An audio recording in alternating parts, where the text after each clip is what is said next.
Okay, we're going to go ahead and get started. My name is Leah Landrum Taylor, Assistant Director with our Office of Community Engagement with our wonderful Department of Economic Security. First and foremost, I really want to thank you all for getting on this Zoom today and being a part of this webinar as we have an opportunity to once again recognize the importance of our second chance and the success summit that we're doing here today. We really want to thank everybody who's going to be on as panelists today, as well as those who are here participating. And if you have any type of questions, please feel free to put it in the chat box. We really want to hear what you have to say and any ideas, any information that you would like to share. It's very important to us. So without any further ado, I would like to have an opportunity to turn it over to our director for our Department of Economic Security. But one little bit before I give the screen over to him, and that is the fact that Director Michael Weishart was very, very instrumental in making sure that our department was a part of this initiative that moved in a direction to really help out a lot of lives and helping to create those opportunities for the Second Chance Centers that we were able to establish. He, as well as members of his team at that time, were absolutely incredible in moving forward with this and coming up with innovative ways to make sure that individuals who had gotten out had that chance to get job opportunities as well as other types of support services for them. So I just want to give that little background so that you know all the great things that, of course, our director has been doing, but for the many years that he's been a part of this department and very, very intricate in helping with so many different things. But this was one of the ones that he directly had a hand in. So without any further ado, I'd like to turn it over to Director Michael Weishart. Thanks, Leah. Really appreciate the kind words. It definitely is and was and continues to be a collaborative effort with the Department of Corrections, all of the community partners that have been involved, and especially the job community, the participants, and the dedicated staff that spend every day changing lives in the workforce centers that we have inside of the prisons. So I really can't believe that it's been 5 years since Governor Ducey included in his State of the State his vision for a joint effort between our workforce team at DES and the needs that existed and the opportunities that existed at the Department of Corrections here in Arizona. It has been, in my opinion, one of the best collaborative projects in state government in my 21 years working for the state of Arizona. And I think it really typifies what can be achieved when agencies and community entities come together across a common goal. I know many of you are representing the employers as well as the nonprofit community partners, the local government community partners that have been so instrumental in the success of this program. And it has been an unmitigated success, despite the tumultuous years that we've gone through since the inception of the Second Chance Centers. We've done an amazing job at changing lives. There have been over 5,100 participants who have successfully completed the program, of which 3,200 were directly placed. The other 1,900 came out of the program with far more robust skills. And frankly, I think the one of the two things that causes folks who are justice involved to find a different path.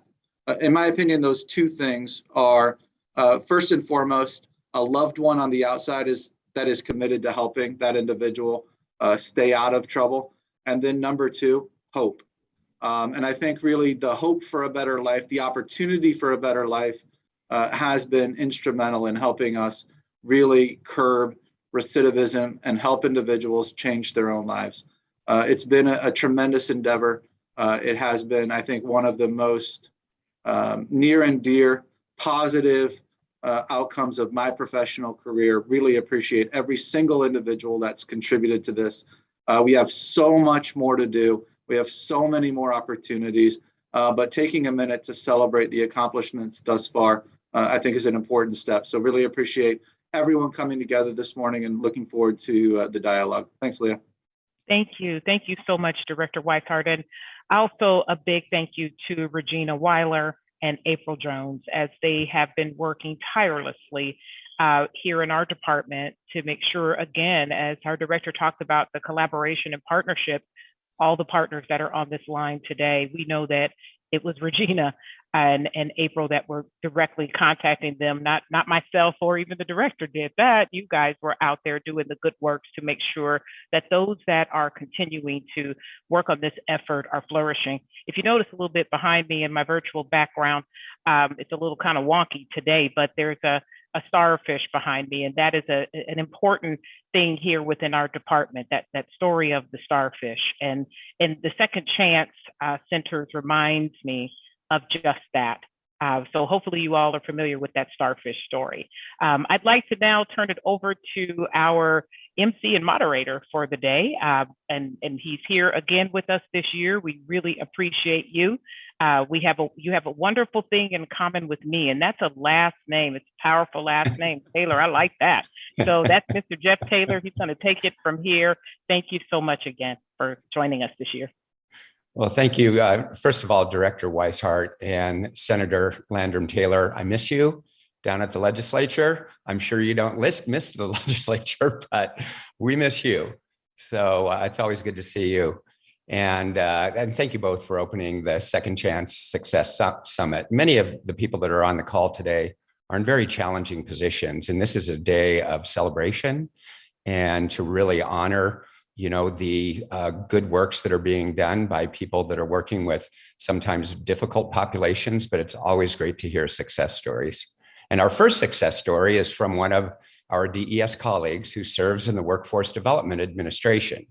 She is here to humbly share her story of reentry and employment. Each and every individual has value and worth. Even though that they may be incarcerated, we have to be able to see these individuals from a lens of compassion. Prior to my incarceration, I had lived a different lifestyle, was exposed to various things that were traumatic at a very young age. Growing up in a foster home and having to make choices that, instead of leading me to a path that would create success, it ultimately led to an addiction. I had experienced depressions, anxiety. I had anger. Most definitely I had anger. And the choices that I made has forever not just altered someone else's life, but mine as well. 18 years ago, it led to my incarceration, and I served 16 years. Just reliving that moment was a challenge. My experience with the Second Chance Center, I can actually say it was shy of a miracle. I was actually selected to be an administrative clerk for the Second Chance program. An administrative role at the Second Chance Center within a prison unit requires somebody not just the skills to be able to do the work, but to truly relate to those individuals.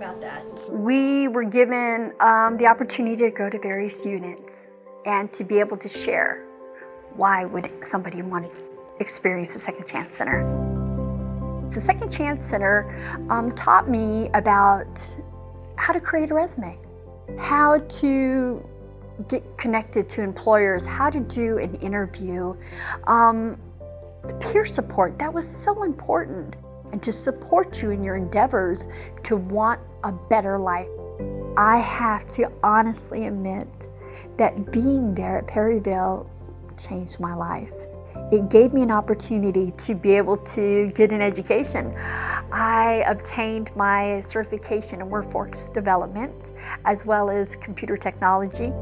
It ended up leading to an opportunity with the state And that's where it began to just really start to flourish, and knowing that good days were ahead, most definitely.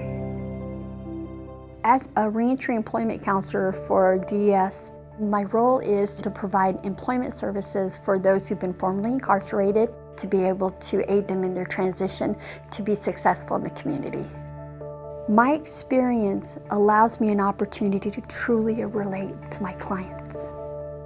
I believe that it is imperative that they may know that there is hope, that they may know the resources that are available. And DES with Arizona at Work has given me that opportunity that I can use my life and the experience that I have to give back to the community and to each and every life that comes into my path, to be able to show that compassion and that true heart for humanity.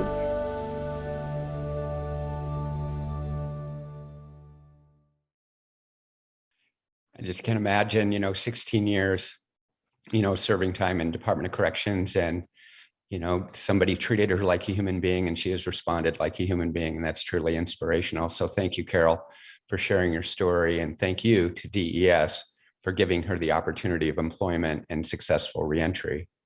Our next guest speaker was hired as a result of her participation in the Arizona Apprenticeship Program through the Family Involvement Center. In her role, she assists clients who are in similar situations to provide peer support to families. Now we have April Gonzalez. My name is April Gonzalez. From 2010 to 2016, I was incarcerated in Perryville Prison due to addiction and crimes that I committed to support my addiction, and released in 2016. Had a little ups and downs since then, and as of right now, I'm back on track. I'm sober and working for FIC, Family Involvement Center. And what that is we help families who are navigating the child serving systems, such as DCS, juvenile justice, DDD, at schools. So in 2016, I was released, and I did good for about a year, and I relapsed and started an active addiction again. So my reentry really began in 2016. I was released. I was actually enrolled into SAGE counseling, and I did that for 3 months, which actually helped with meeting people and kind of acclimating back into society. Because after being in prison for about 5 years and coming back into society, you kind of have, you're socially awkward. And so going to SAGE and being in classes and counseling kind of helps you, reacclimate and, find jobs and meet other people who were in the same position you were. I saw the Family Involvement Center program that they would, pay for your schooling, pay for an internship, and the criteria was, past addiction, past DCS involvement, and, that was a light bulb in my head that I was like, I'm applying. So I applied for the cohort here at Family Involvement Center. I interned for the first year, school for the first year, and that they paid for, and I was hired on as an actual employee a year later, and here I am today, interning still, but considered an employee, helping families that, were in the same shoes that I was once in. I'd have to say my communication skills are a lot better. Like I said, from being released to prison, you lose your communication skills. Like, nobody's having productive conversations. You're getting out into this world that you were once confined to behind bars, and now you're in this whole world with all these choices and options and people that you're communicating with that, I've learned to communicate with my families that I help. Another skill that I feel like I've developed is just the fact that I'm, trustworthy, and people can depend on me now. Like the families that I support through my job, they actually depend on me, and it's weird coming from a place where, at one point in time, nobody could depend on me to, having a whole caseload of families that now depend on me. The thing that I'm most proud of right now on my journey is the fact that I'm helping other people who were once in my position. And my kids, my kids are my world, and the fact that I have a great relationship with my kids and I'm taking care of my kids and was able to get my kids back after being in prison is huge. And it definitely helps me with the work I'm doing now as a peer parent support partner, because these people are walking in the same shoes that I once did. So being able to relate to them and tell them my journey and tell them my struggles and my story, it kind of gives us a bond right there. My plans for the future are to graduate school. As of right now, I am continued my education, and I am about 6 credits away from graduating with my associates in social work. I didn't have that plan, and I didn't see myself going back to school because I always thought I was too old to go back to school. And nobody wants to start school at 34 years old, but I did it, and it's the best thing I've ever done, and it makes you feel so good about yourself, like the fact that you accomplished something and that you're continuing to strive for the better. So I never imagined I would be here today, because in prison, you feel like your life's over. You're just that number. You're an inmate. You're a felon. And there's so many stigmas and biases behind, felons, that I never thought I'd be here in a company working, with my own caseload of families helping, because, like I said, nobody wants to hire a felon and nobody wants to take a chance. And that's the biggest obstacle. So the fact that Family Involvement Center was able to take a chance and hire me, I just want to do the best for the people that I'm helping and want to be the best person and just strive and continue to do better. Well, congratulations to April for successfully navigating the justice system and moving herself beyond barriers, sometimes many barriers, not only of her past, but also some of the barriers that need to be overcome, once you are released. And there's one thing in April's story that really stuck out for me, is that addiction is very patient. And even though that she had gone through some relapses, she persevered. And now she's the woman that she is today and the mother that she is to her children. And now it's time to introduce our keynote speaker. He is a man that has been a mentor to me. I met Franz Beasley. We were in a parking lot in South Phoenix on a reentry type center. We were moving furniture. It was about 115 degrees out, and that's when I met Franz. And Franz and I have become good friends. I wish I could see him more. I mean, I haven't seen him much lately, but he is certainly a great example of really success and someone that I've looked up to for years. So Franz is an Arizona native and a dedicated leader in his community. And when it comes to reentry services, he really wrote the book on reentry. And here's Franz Beasley. My name is Franz Beasley. I am a native of Phoenix. More specifically, I'm a native of South Phoenix. And I've only lived in 2 places, Phoenix, Arizona, and unfortunately the Arizona Department of Corrections in my life. But today I'm a proud father of 6 children. I work hard for my family. I've been fortunate to be the president and founder of a Phoenix-based nonprofit that helps other youth and adults transition after their release from prison and jail, and providing them the necessary resources to hopefully find stability in their lives as they build whatever success looks like for them. And just I'm a community advocate. I love working within my community and serving in my community and living through my faith today. My reentry journey, I've been to prison twice. So in 1994, I was arrested and actually taken into custody for the first time at the age of 19 for an armed robbery and a kidnapping. And at that time, you were dealing with a person that had, if there was a definition of what a criminal or a gangster was, that's what I was, and that's what I wanted to be. And didn't learn anything that first time in. I was in for 5 years. When I was released out of prison 4 years, 3 months later, it was pretty much I got out and I went right back to the same old behaviors because that's what I knew and that's what I wanted to be. A year later, I was back incarcerated again, literally a year later, and lost in trial and received 12 years. So my reentry journey actually began on what I would say September 11, 2001 and 9/11, when our country was attacked. And that's when the change, I feel like God used that day and everything that took place on that day more importantly, the fight back that America showed that day, the togetherness. It really humbled me. And I believe that day was the day that the real transformation began to take place, where I no longer wanted to be in prison. I no longer wanted to be associated with criminals, with gangsters. I didn't want to be any part of that life anymore, and I knew I had a lot of work to do. So that was my day, I believe, of when my reentry journey began, would be on that day, because the mentality changed at every level, and I began to do the work. And I still had 8 years left until 2009 to work and to research, to study, to figure out who I am and where I'm trying to go in life. And back then, they didn't have DES involved. They didn't have so many of the resources that are there now. And thank God they're there now. But it's just, you kind of had to figure it out on your own. The greatest thing upon my release was I had not planned on going back to Phoenix, Arizona.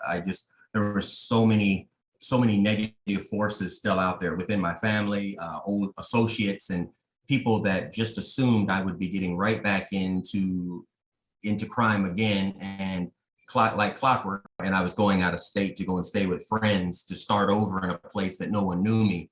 And then I knew my parents were sick, both of them. My father was unfortunately dying from cancer, and my mother just came through an extremely serious surgery that was impacting her health. So I came home. And that in itself was probably the biggest challenge, was going right back into the snake pit, right back into the same old neighborhood where everyone could find me again.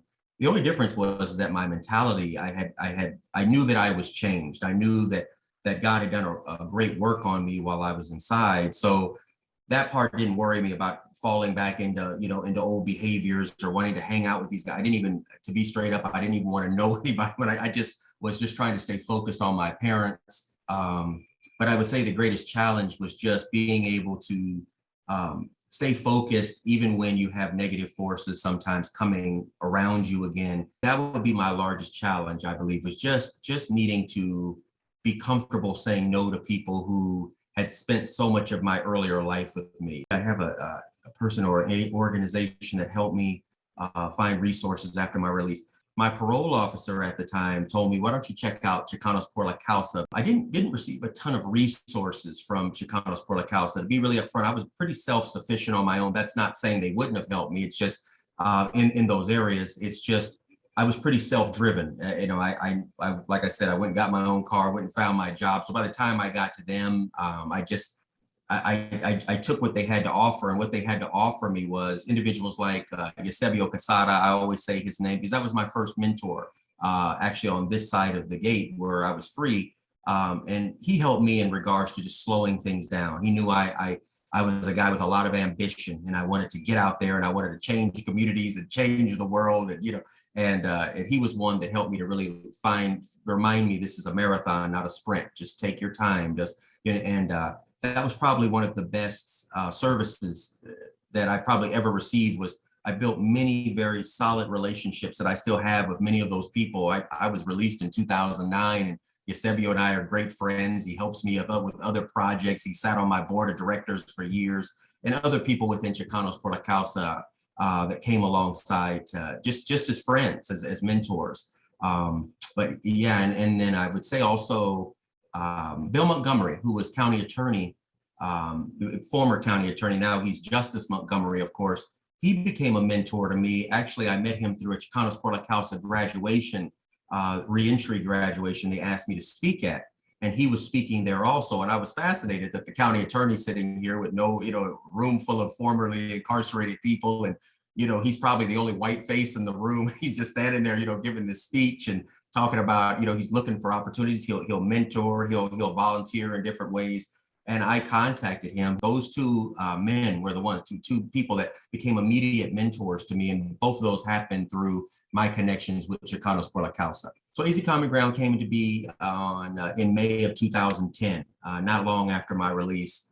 3 of us in prison that we used to sit down, and I had talked to them very much about what's going on now, just the different things that were impacting the inmate population and what was being done to address it. And I didn't know anything about nonprofits and all that, but I just saw over and over and over again individuals that they were ill prepared.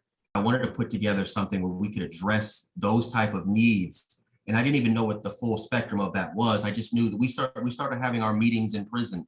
And then we just took it. And of course, I started the learning curve once I got out, learning from different people from the Department of Corrections, from adult probation, just trying to understand what it was that they were looking at, and maybe we could be of support. And so AZ Common Ground was kind of birthed out of that. And so we see about 200 new contacts each month today. Most of those people are just looking for new job leads or looking for housing resources, bus passes, work clothes. And also we provide programming. I mean, all types of programming, from more evidence-based curriculums and so forth that we can work with, more cognitive behavioral therapy and so forth, on into simpler programs like 7 Habits of Highly Effective People. We try to provide everything, but the real key to what our organization does outside of the resources and trying to meet people's needs, their immediate needs, it's our mentors. I have a strong volunteer army, that's what I call them. I mean, we could not do what we do without those volunteers that give of themselves to meet with my people meet with those that are in our programs week to week, and just showing up when we need them to be there, dropping off supplies at 11 o'clock at night for people who need to go to work tomorrow morning, and they would not be able to keep that job if they didn't have a pair of work boots. And I just have people, they pay out of their own pockets, they buy them boots, they buy them work clothes, they give them bus pass. I mean, I cannot say it enough. Without our volunteers, we couldn't do 10% of what we're currently doing now. But at the end of the day, our focus has always been to try to slow down the process with people that we're working with, help them to understand that we want to build a community of support around them so that they know they're not just going through life by themselves.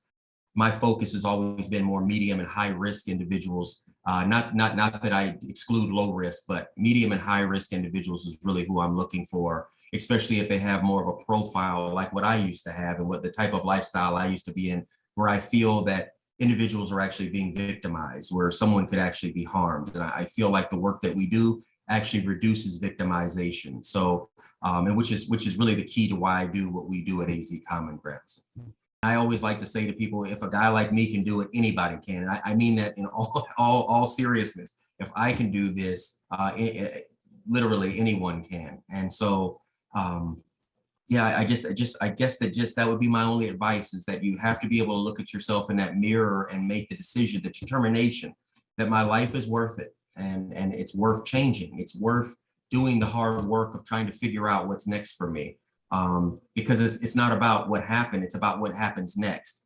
And that's what I live on every single day. I can't pay attention to all the millions of things I did wrong, but I can focus every day on the 1, 2, 3, 4, 5, 6 things I can do right today, and make sure that those are significant moves for someone else. So I hope that helps. As long as there's hope, there's always an opportunity for them to change. You know, that 4-letter word is what changed my life. The idea that I can have hope, that there's a future on the other side of all this, wherever they're at in their process, wherever they're at in their incarceration.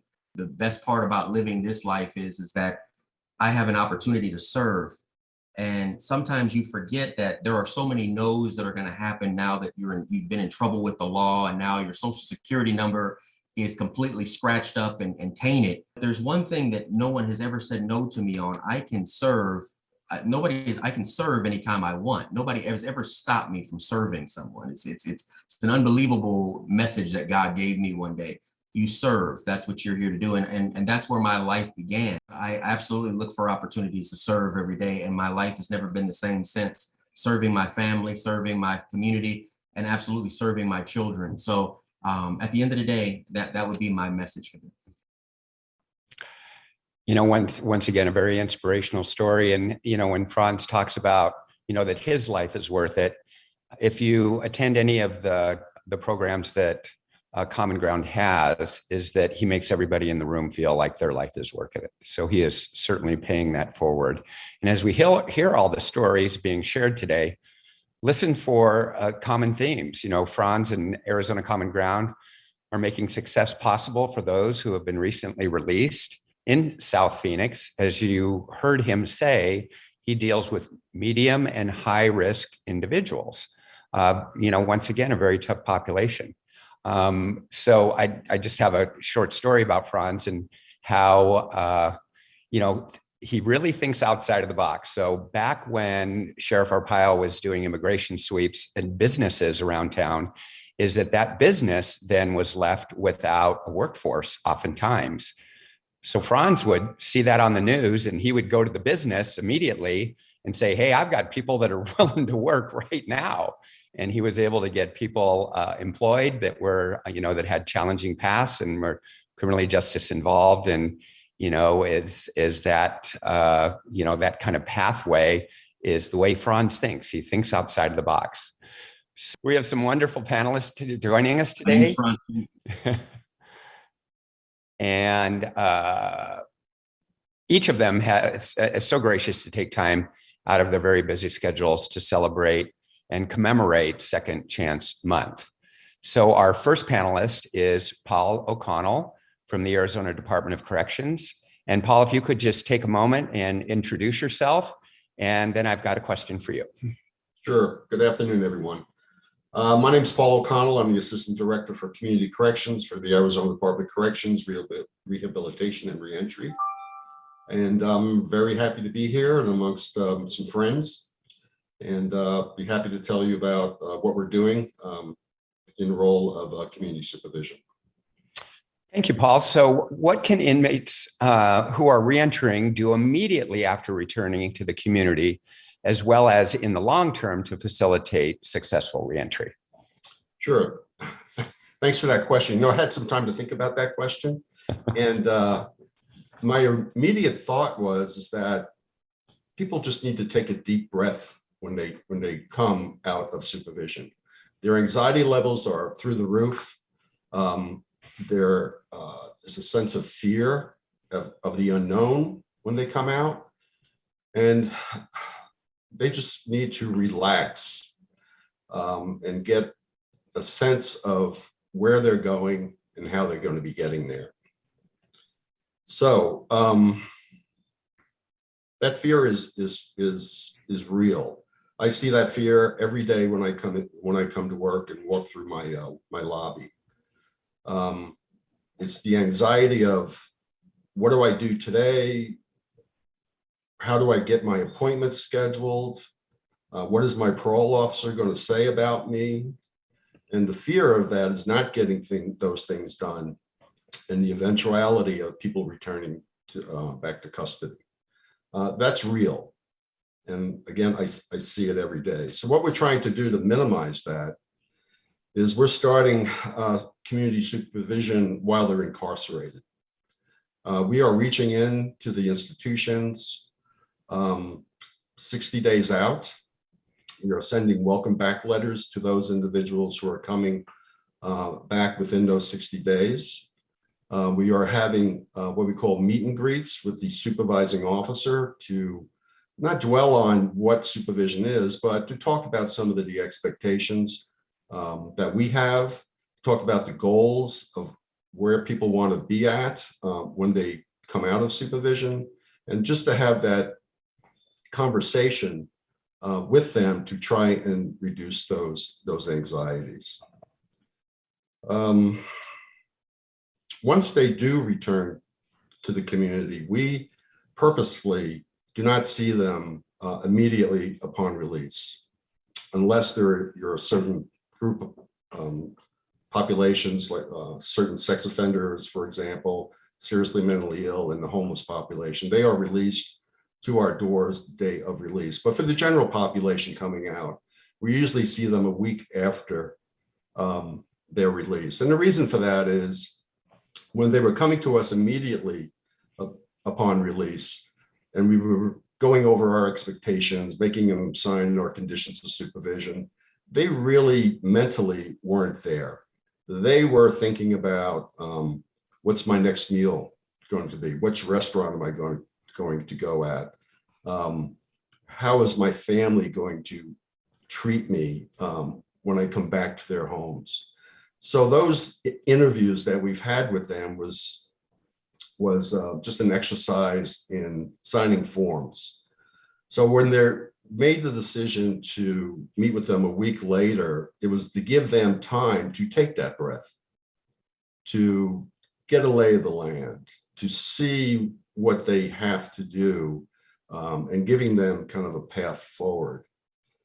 So when they come to us the week later, the routine is we administer our risk assessment or risk needs assessment. And what that assessment does is to determine a level of risk in the community. And that determines contact standards of how often we would need to be seeing them in the community. And then on the needs side is what areas of help do these individuals need, whether it's continuing on a substance abuse program, whether it's an education program, whether it's going into pro-social activities. And then from that, the supervising officer generates the case plan that will take that individual to the end of their supervision. They also, within that week or two of release, is we send them, and it's mandated, that we send them to a community corrections orientation. And what happens in those orientations is that officers tell them a little bit about what to expect while under supervision. And our message at that time is, we are here to help. We're not here to send you back. We are here to be your partner through this journey called community supervision.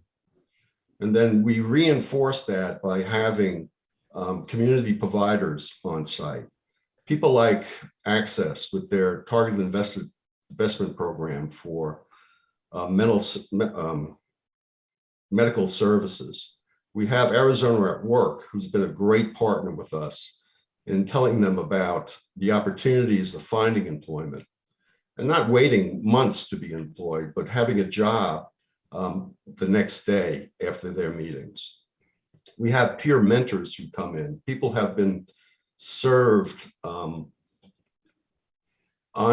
supervision and who have made a success of themselves. And what they do is they tell their story.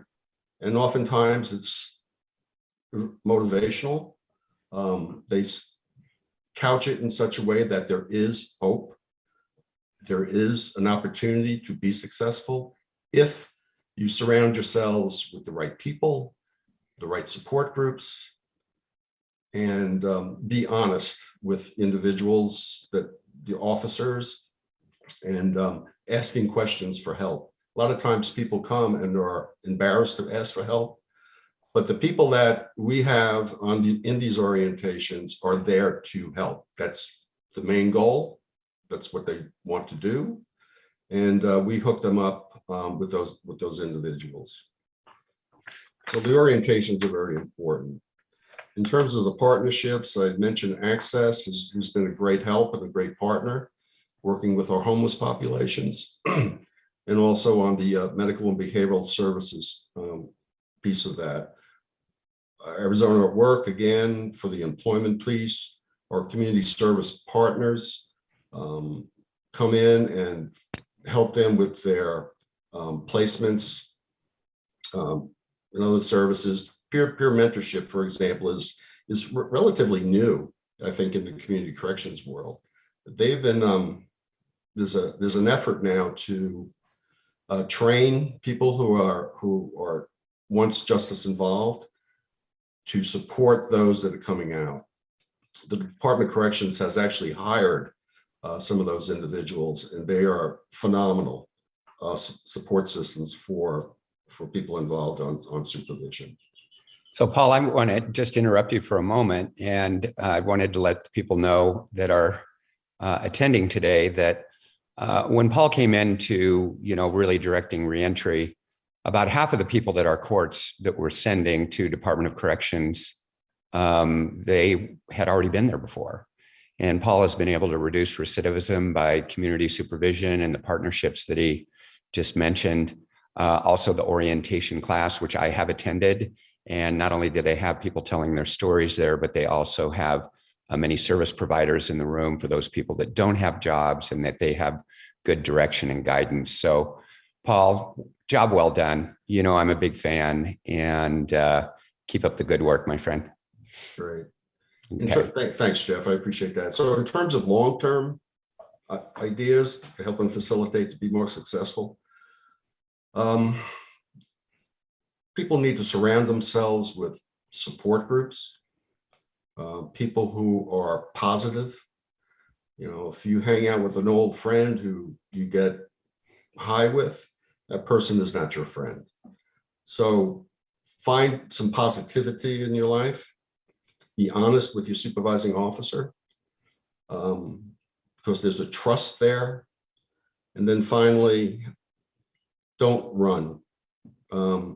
It's hard to help individuals if they're avoiding supervision, and because once they're brought back into custody, there's nothing we can do for them at that time. And by following these rules, what we've seen is a higher percentage of success rates on community supervision. We're up to 75% on any given month.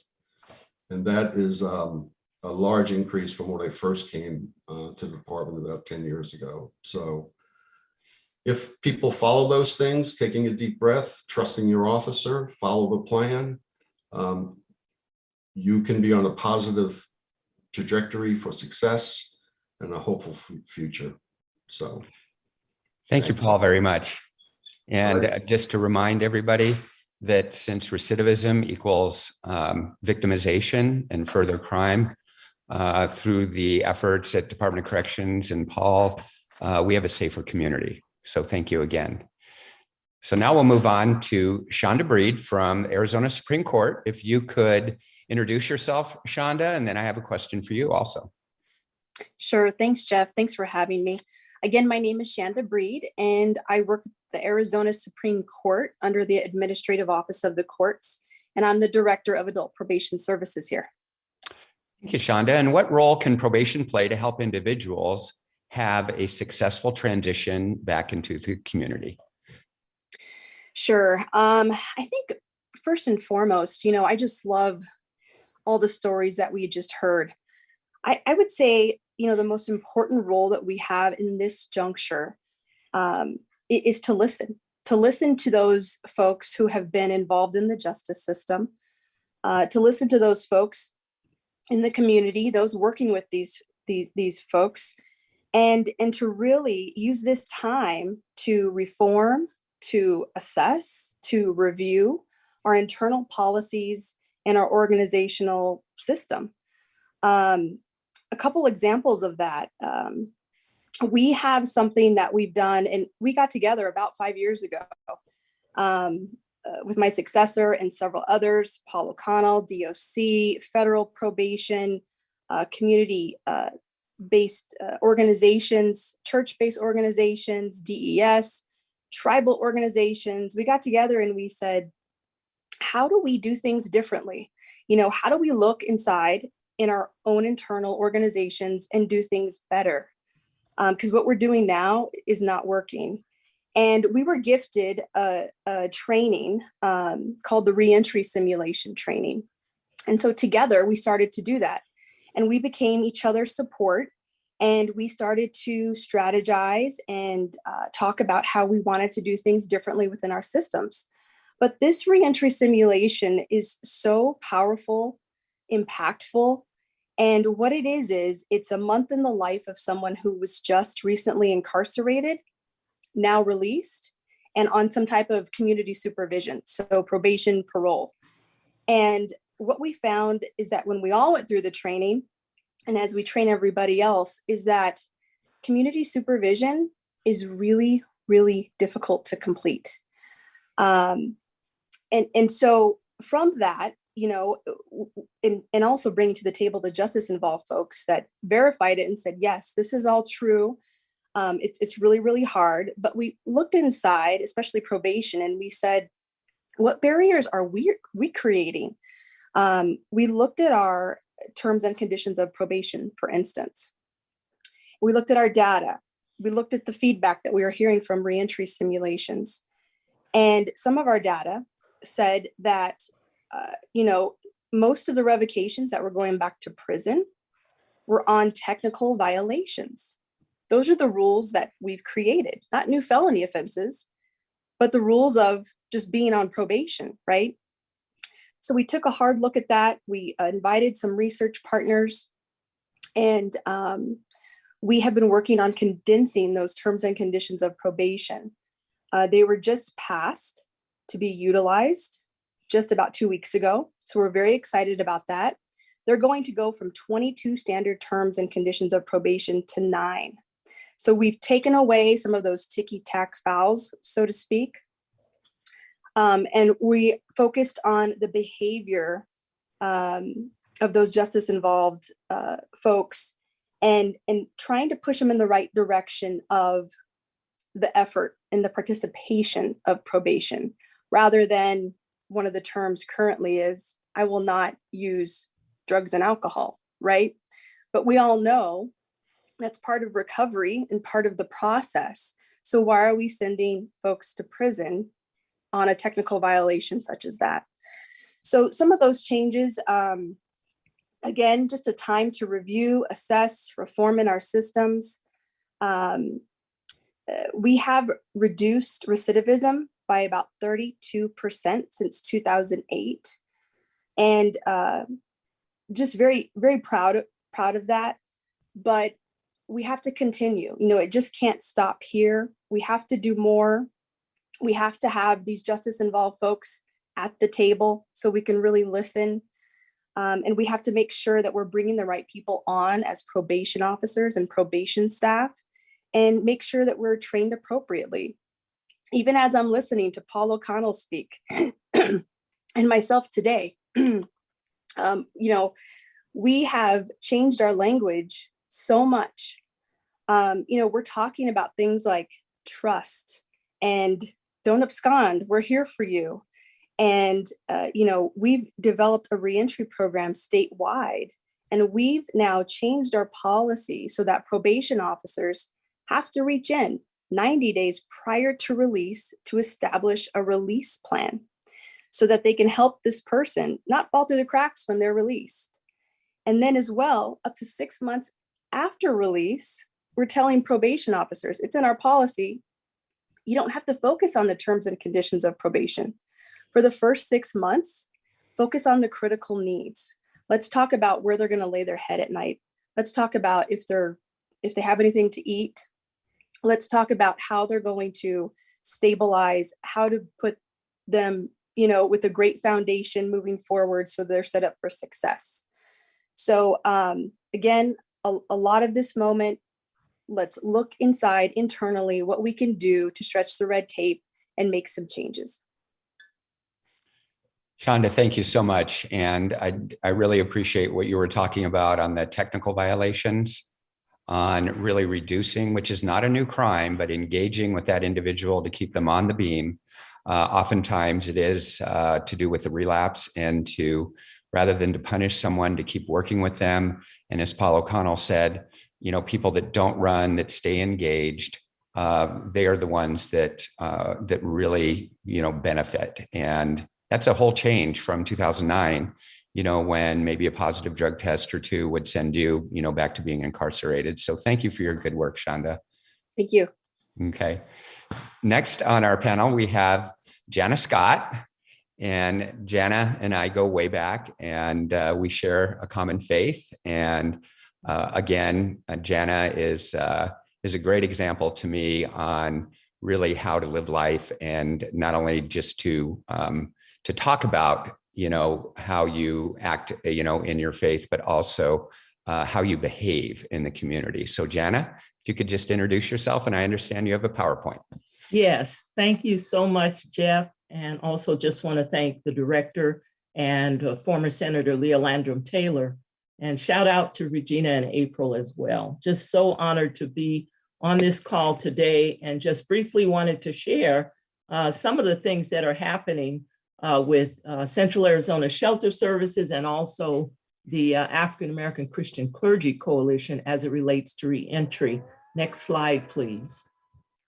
First and foremost, I want to say that without addressing the feeder systems that end up with people having to spend time in jail and then reenter into our society, we will never fully address the problems of reentry. Feeder systems like an unjust criminal justice system where you have disproportionate representation of African American men in particular. The school to prison pipeline, where prisons are being planned for based on the behavior of young fourth graders. The fact that people who are incarcerated and who have children at home, and the generational impact of incarcerating a parent on the potential for that child to also end up incarcerated when they become an adult. And then unfortunately, we also see an impact in the foster care system, where youth placed in group homes are 2.5 times more likely to get involved in the justice system. And according to one set of data, 90% of youth with 5 or more foster care placements will enter the justice system. And we know that African-American children in particular are very much impacted by that. Next slide, please. So with CAS, as well as the African-American faith community, we have been establishing some partnerships with some groups who are longstanding, some who are relatively new in this faith-based reentry realm. And in doing that, we've been able to provide not only support, but also words of encouragement and really helping people to re-establish their lives.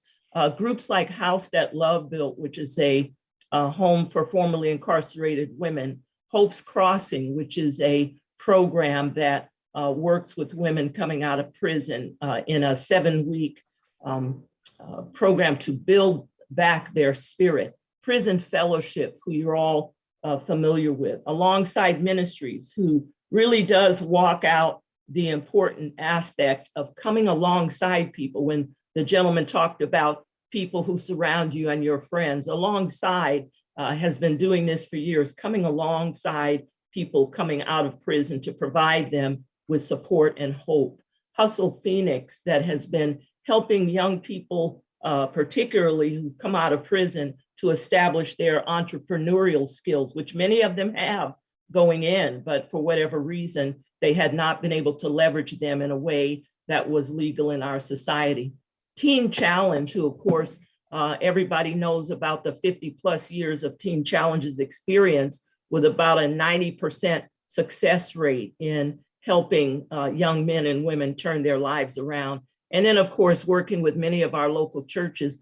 I just wanted to show a couple of the successes that we've had. One is providing support for skill building efforts with the House That Love Built. We did a Laptop for Ladies event that a lot of the ladies were trying to get jobs. They were trying to do things to just continue to rebuild their lives after incarceration. And they told us, you know, we really can't even do a resume because we need to have access to computers, and the house did not have that. So we were able, through some funding, to get each lady in that house a laptop. And you can see the happiness on the various ladies' faces to be able to move in technology, which is something so important for people coming out. Next slide is a video, and then we're almost done. I want to share the story, next slide please, of Quentin Moore. And he'll share his own story, but he spent time in prison. As you can see, he was in there for drugs. He had been shot 6 times. He did his time. Now hear his story of redemption. Quentin Moore, 32 years old, be 33 this year. I was incarcerated 2010 to 2014. I had got out in 2013. They sent me back. I was out for 3 weeks. They sent me back, and then I got out again in 2014, and I haven't been back since. I haven't looked back. I've been in the church heavy, changed my life fully. I started my own business called More Prints for Less, LLC. I'm now a supervisor at a warehouse. I do that full time. I do the hiring and the firing. I also do the payroll. I just bought a house. I bought a 5-bedroom house. Little old me, a felon, whose life was just down the drain. I got out, man, changed it, man, and I bought a 5-bedroom, 2-bath house for my kids, all 7 of them. I have 7 kids, man, they getting straight A's, you know. I got a nice car, and to God be the glory, you know. To God be the glory. There is a chance out here for you. There definitely is. Peace. So as you heard Quentin, he went in 2004 when he was about 20 some years old.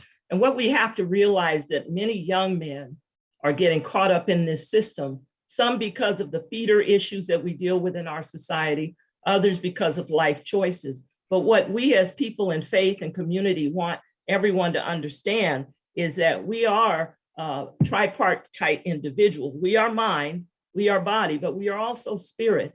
And in order for someone to really come into a place of redemption, we have to engage them in that spiritual growth. And that's something that I am just so blessed to be part of.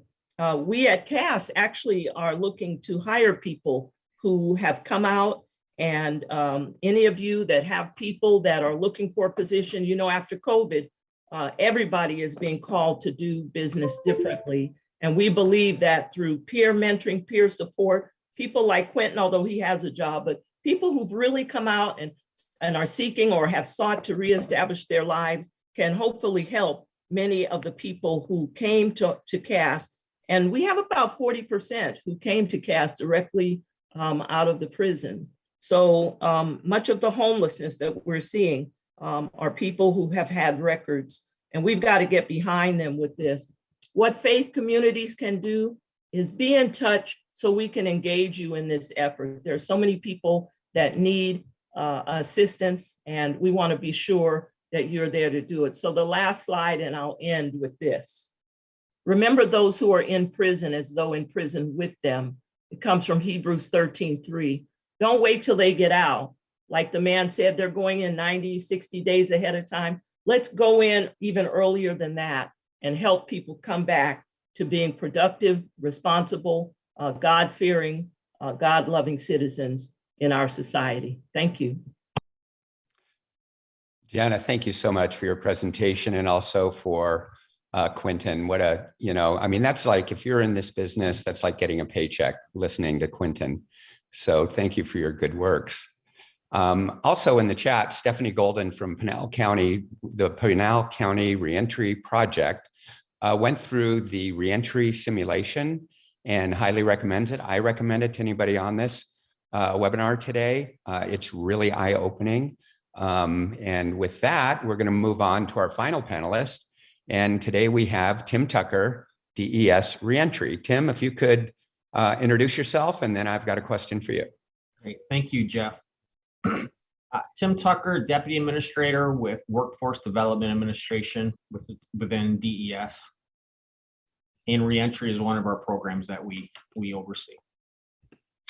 Okay, Tim, so what kinds of supports and services do individuals reentering the community need to sustain workforce participation and avoid recidivism? Great question, Jeff. There are many types of supports that contribute to success of an individual releasing or recently released from prison. Gainful employment has proven to be instrumental in reducing recidivism after incarceration. It's certainly not the end-all be-all, but it's very important. So we, to provide employment support, we provide under the Arizona Work Identifier. We have broken our reentry program into two different areas. One, prison-based reentry services. That's we provide services to those individuals inside prison.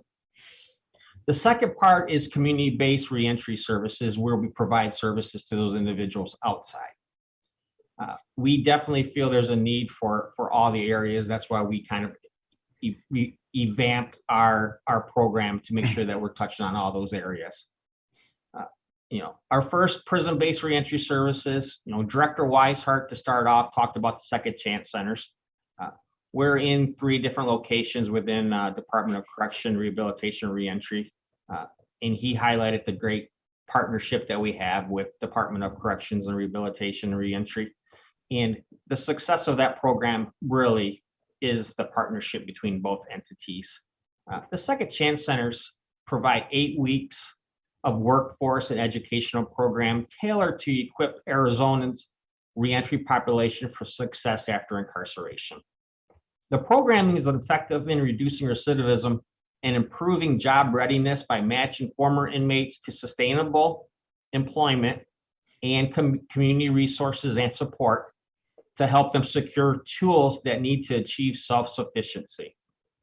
The program participants develop both soft and hard skills to boost their employability.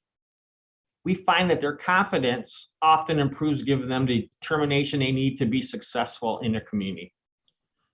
Part of with COVID, our second chance centers were put on pause. With that, the teams collectively had to really think outside the box. How can we provide services to these individuals who need it? That's where the teams came together and built a new program called Resource, Employment, and Development, the RED program. The RED program was developed to continue to assist incarcerated individuals. This has expanded our reach as an agency in collaboration with ADC R&R to provide employment services to our incarcerated clients in a virtual manner. In addition, it allows community stakeholders who are unable to enter our state institutions additional option for them to provide services to our clients. We work with those clients 30 to 45 days from the gate and provide them the resources for them to be successful. I'll touch on the community-based reentry services as well. Mr. O'Connell had mentioned about Arizona at Work being at his location, and that has also been a strong partnership. We are located physically in Phoenix, Mesa, and Tucson parole offices, Pima Reentry Center, and Maricopa Reentry Center. And we also have a connectivity to the 8 additional remote parole offices across the state. That way we can provide service to all of those individuals who are on parole. We also have, out in our community-based reentry service, we have a location at Native Health in Phoenix. That office allows those individuals who are not on parole to be able to go to a place to serve our clients. As our prison-based reentry services, our community-based reentry services also focus on improving job readiness by matching former inmates to sustainable employment and community resources.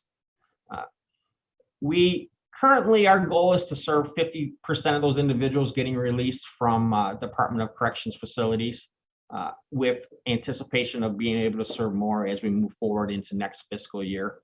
And we will do that by expanding our services within Department of Corrections, and also we'll be identifying other opportunities in the community where we can partner with other entities to serve those recently released. As Shanda, from the Arizona Supreme Court, we had a brief discussion around probation. Maybe there's an option for us to provide services to those individuals on probation. So we definitely want to make sure that we're touching these individuals in all aspects, and nobody gets missed because we're not able to provide the services, or at least steer them in the right direction to provide services. And I'll end with a couple little data points.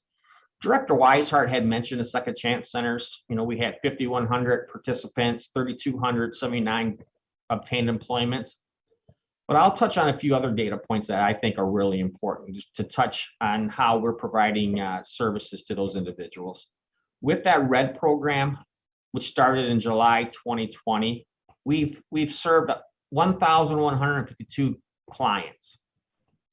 In our community-based reentry centers, which is the parole offices, since we started providing services there, which was around 5 years as well, we have served 10,445 parolees, with 54% of them having employment.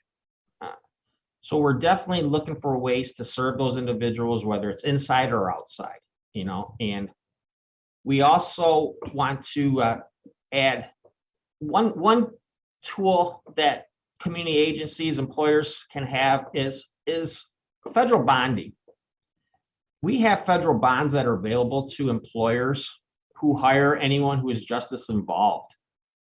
We actually have probably 800 federal bonds that are available to employers, that if an employer is on the fence whether to hire this individual or not, this bond could provide $5,000 to $25,000 of coverage up to 6 months to ensure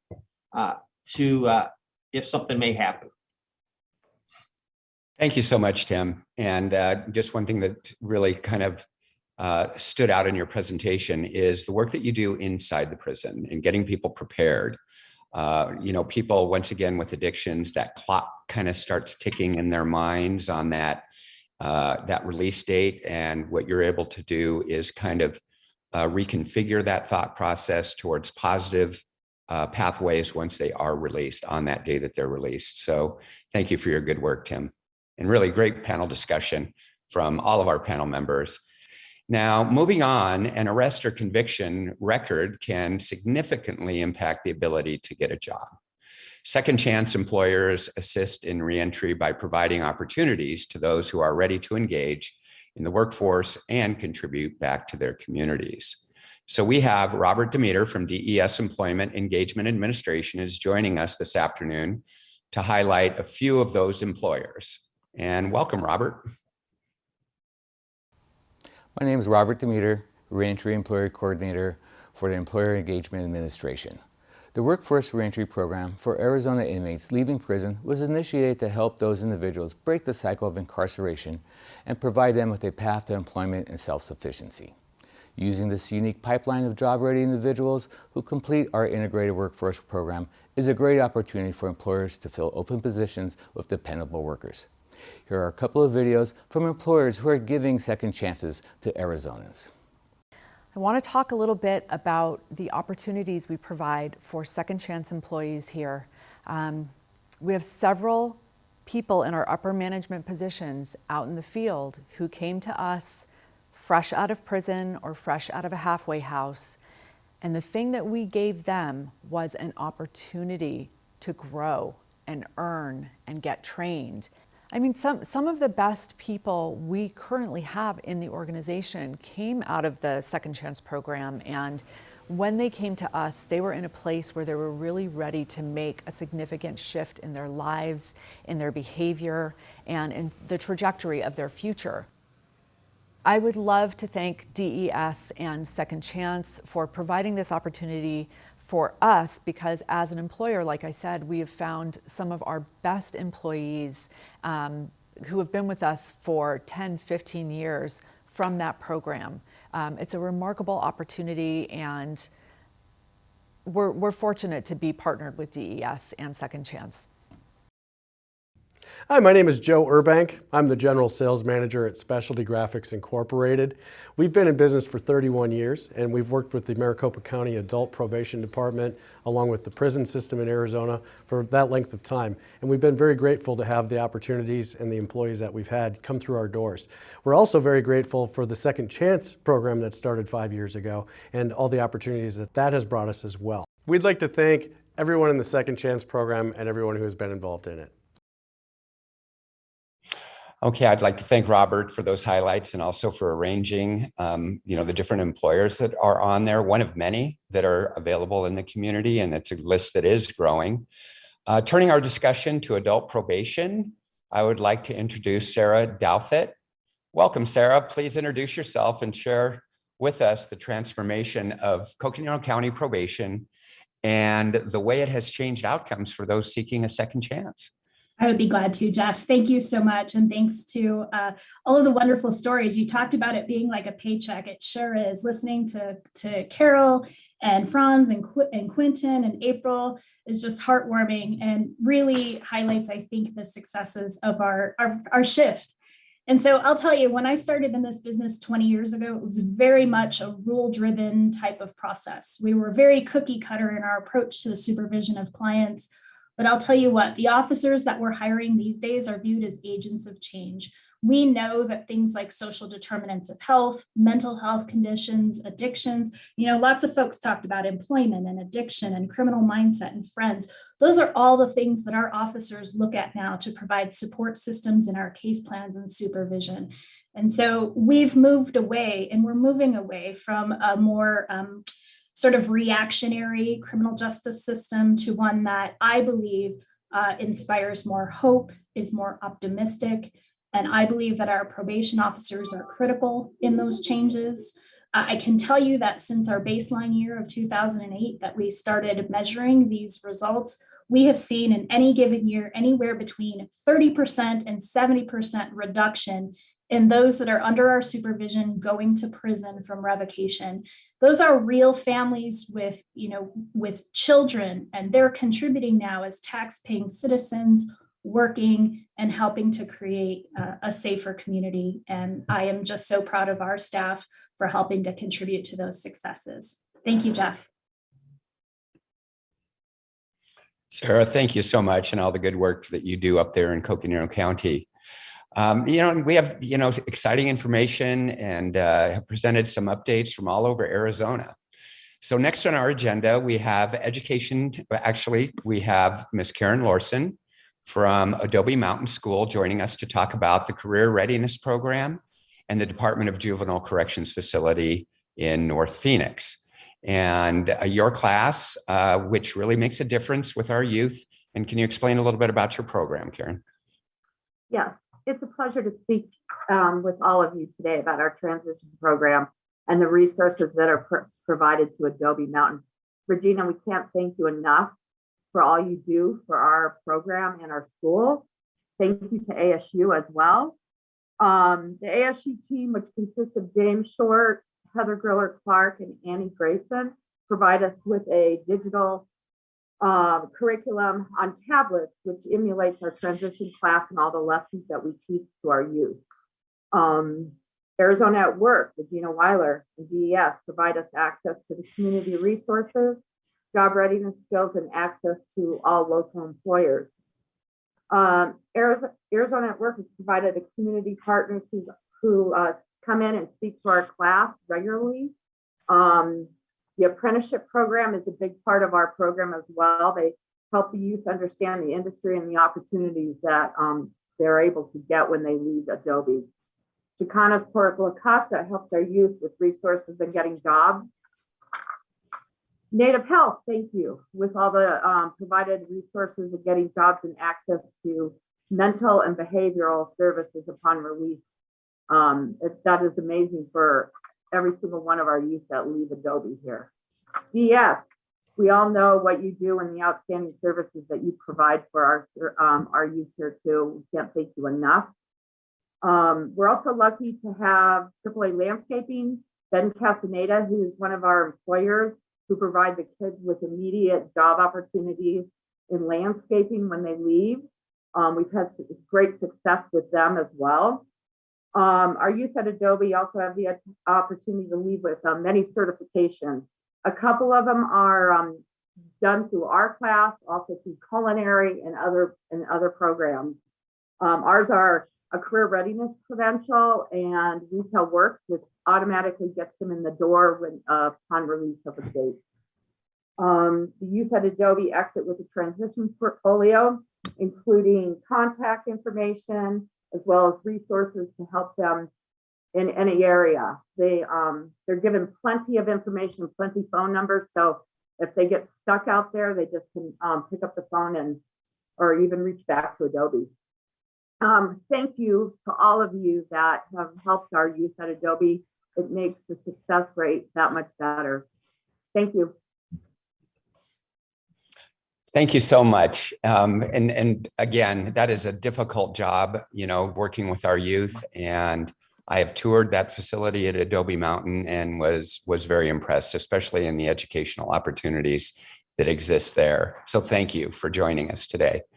Recovery and reentry go hand in hand. Peer support for those with substance use disorder improves the provision of services as individuals leave incarceration to reenter the community, which in turn, as we have said many times in this webinar, reduces recidivism, promotes public safety, and recovery. These next few success stories outline successful reentry from the use of peer support and recovery specialists. First up, meet KD with the Arizona Women's Recovery Center. My name is Kathleen Davis. I'm a peer recovery support specialist. I work for Arizona Women's Recovery Center, and I have a 21-year-old son. His name is JB, and he is in the Navy. So I was actually released from Perryville Women's Prison October 11th, 2019. However, my reentry journey started about 60 days before that, when I was asked if I wanted to join the Second Chance program, which was part of the Paestoa yard in 2019. I, of course, said yes, wanting to open up any door I could and keep any option open. And I actually found a lot of success through that program, and it did open many doors for me that actually led me to where I am right now. First, I had to overcome myself. I had to surrender to something bigger than myself and a why bigger than myself, something to drive me into change. I was able to do that actually while I was incarcerated. And I actually did an inside work. I utilized things that were available in the prison, like NA and AA meetings. Different ministries would come in. I absorbed everything I possibly could. For me, I also journaled and read daily, just wanting to work on changing my thinking. I knew I had to change everything. And actually, the Second Chance program really helped me to move past that defeated mindset. They helped me make a resume. They helped me work with computers. They helped me put my resume on Indeed. They talked to me about my verbiage, and had a lot of speakers and different agencies come in that shared about different options that were out there. For me, it was the peer support option that spoke to me, because I then found out that everything that I had been doing for the past 15 years that I thought was going to destroy me, that lived experience could be used to elevate and help others, and to model what it looks like to walk out of addiction and walk out of the incarcerated mindset, and to actually re-enter society in a new and fresh way, and to actually be handed a life. So there were different community points that came in and spoke in the Second Chance program. In particular, I remember a man named Roy Monroe, who came in with the TIPS program and was sharing about the option for peer support. He was connected to a organization called Cheers, which is actually a day program for SMI. They offered a peer support certification program. When I was in the Second Chance program, he left his card. And when I got out about a month after, I gave him a call and I inquired about the peer support certification. And he did all the background work as far as, getting it set up, getting me enrolled, and telling me when I could start. And I did that. And I did really well. It spoke to my heart. It definitely matched my personality, and gave me a chance to do something where I'm helping others and using what I had been given. I do the possible and God does the impossible. So I did everything I possibly could. Every door that opened to me, I did my part. And for me, I count on a higher power, which I found through the program. And I don't give up either. Even if I've wanted to use, I don't. That's one thing that's really important to know, is that just because you feel something, you don't have to act on it. I connected myself to a community, the 12 steps, and I'm also involved in church and in different fellowships. And I just have found a way not to give up, but to know if this doesn't work, something else will open up, and just simply to do the next right thing in front of you. I trusted something higher than myself to do the other part, and I moved forward with my why. And today my why is, honestly, I genuinely just have a heart to help others. I was lifted out of a pit by people around me, and obviously by doing my part. And I have a heart to be a part of helping others walk out of the fire, carrying the buckets of water to help others and to put out the flames for others. It's really a beautiful thing, and it's really fulfilling. My life's not about me anymore. It's about helping others. And that's where I believe true joy comes from, is actually being a part of other people's lives, not just serving myself. I am strongly considering going into ASU in the social work, to be a social worker. I hadn't considered that before. However, I have been put on a community advisory board with Southwest Interdisciplinary Research. It's an advisory board through ASU where I've been around people that are in the social work community and in the social work education community. And it seems to really just fit my heart. And I just really have that heart to to, like I said, to just help others. That's what makes my life worthy today, is that I'm able to actually be something to somebody else. And I believe that moving forward in that mindset and also in that career field will give me a chance to continue doing that. I thank the people that have put effort into making programs that help those of us who have struggled and made the wrong choices, and to give us second chances, because I know that if anybody would have given up on me, it would have been a waste, because today my life is worthy, and I'm able, like I said, to help others. And really, it's about lifting each other up. Like, we're supposed to lift each other up in community and in life. We're supposed to reach down, not to look down on another, but only to lift another up. And so I'm just really grateful for those who reach their hand down to help me be lifted up. I think now we'll be moving on to our next video, Reentry by Design.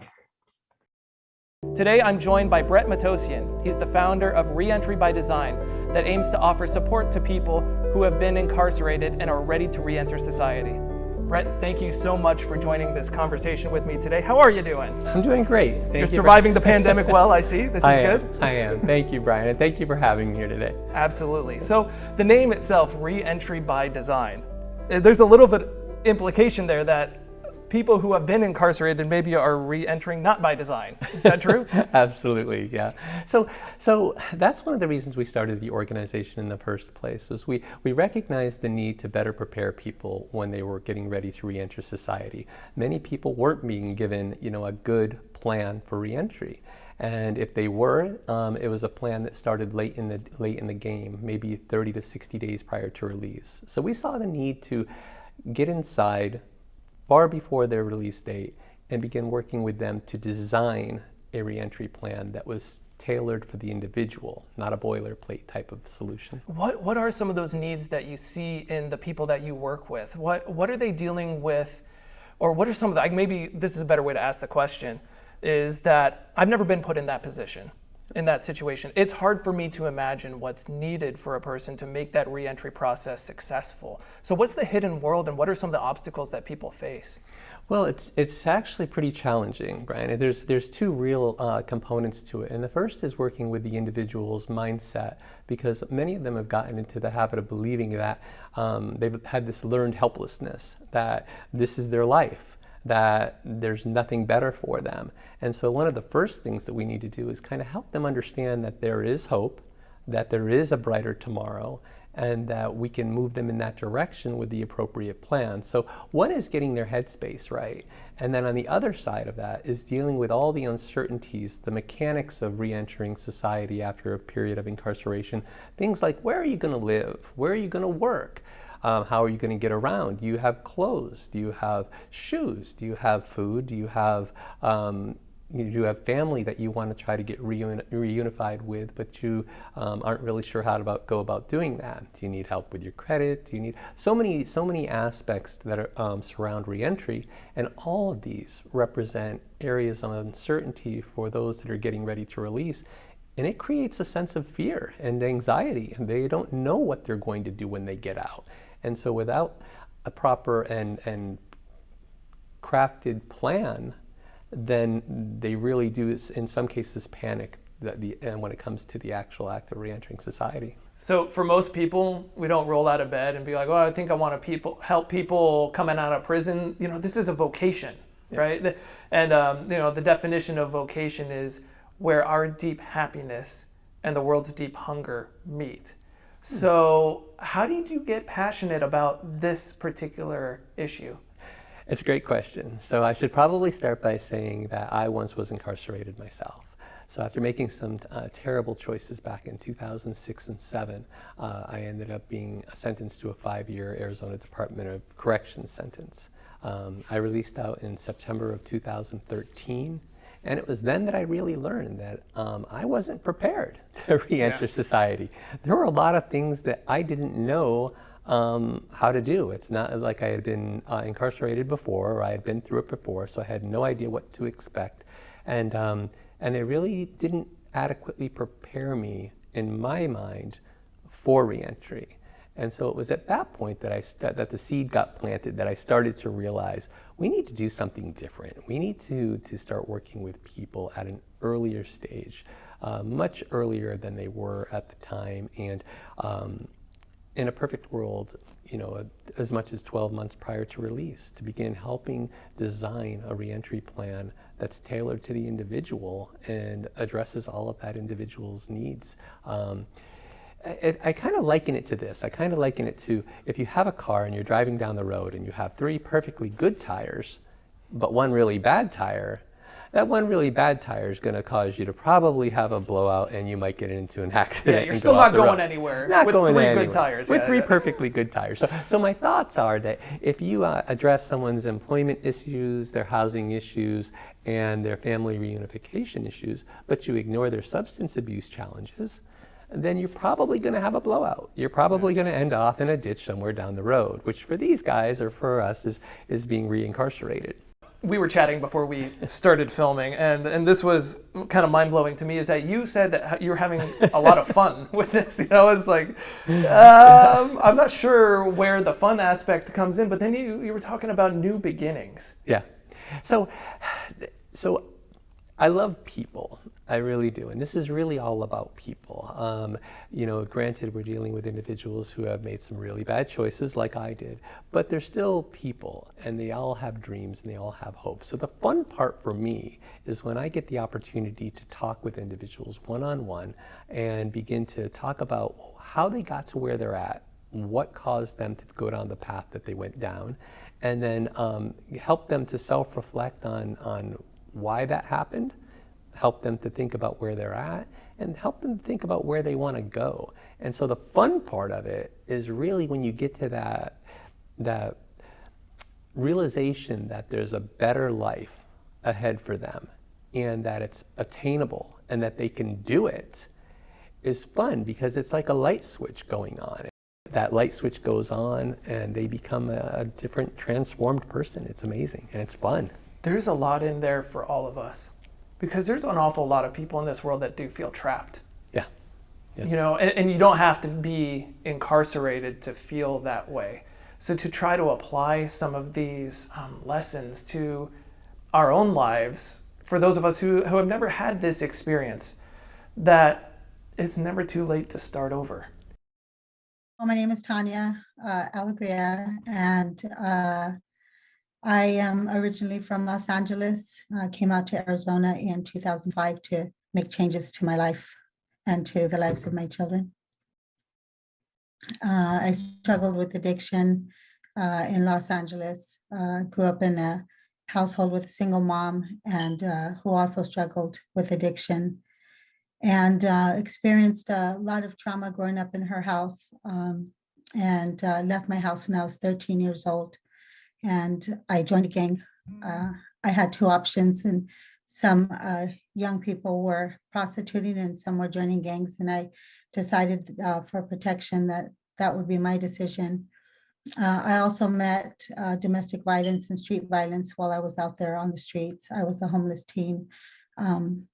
By 15, I was a full-fledged addict and just running around the streets of Los Angeles, sleeping under the bridge right there in the LA River. 18 years old, I entered into the county jail system and spent several months at a time throughout my adult life because of the activities that I was engaged with out on the streets. When I was 18, I gave birth to my first son, whose dad was shot and killed, and I was 5.5 months pregnant. At that time, my homelessness still continued, and I had no place to take my son home to.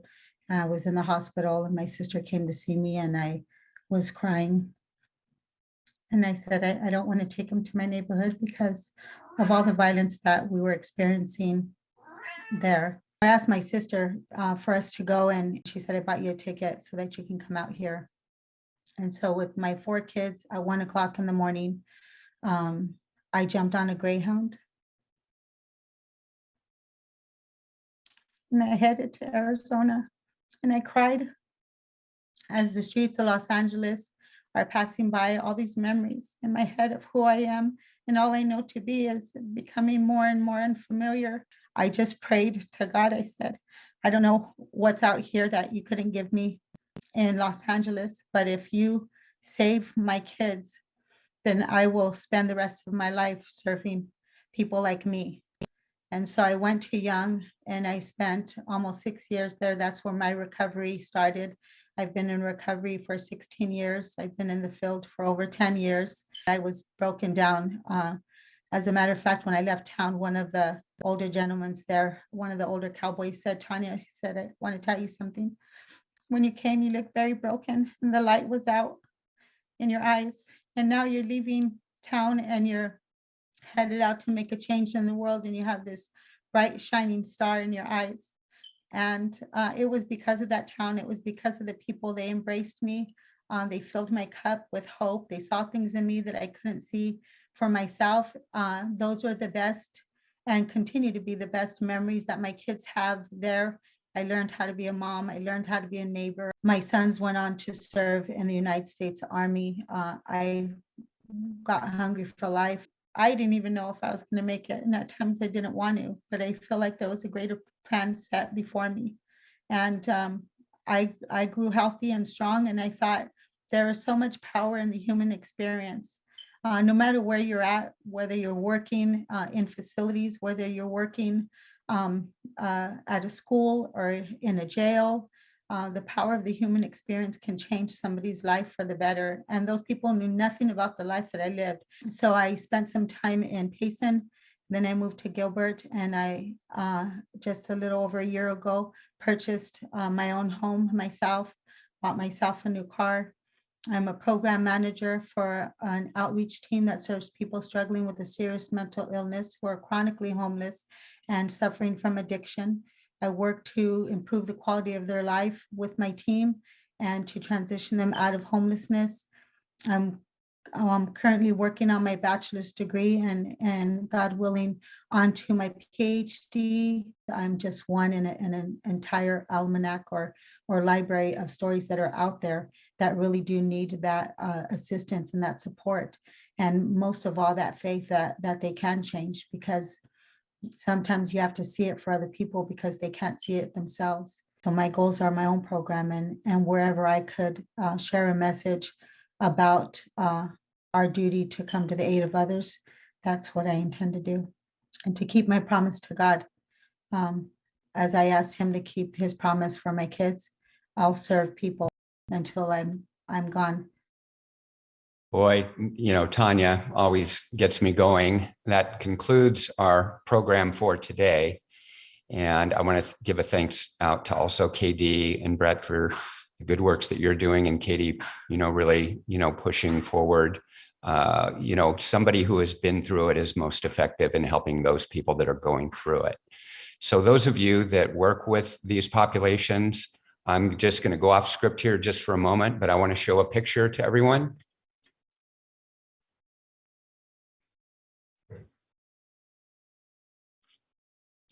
That's the picture of me just before being released from Arizona Department of Corrections many, many years ago. And because of your good work, I am a contributing member of society. I am no longer a taxpayer or no longer a tax burden, but I'm a taxpayer. I don't commit crimes. And more importantly, my son has never known his father to be under the influence of drugs or alcohol. So thank you to everybody that attended today. Keep up your good works because your work really matters. Thank you.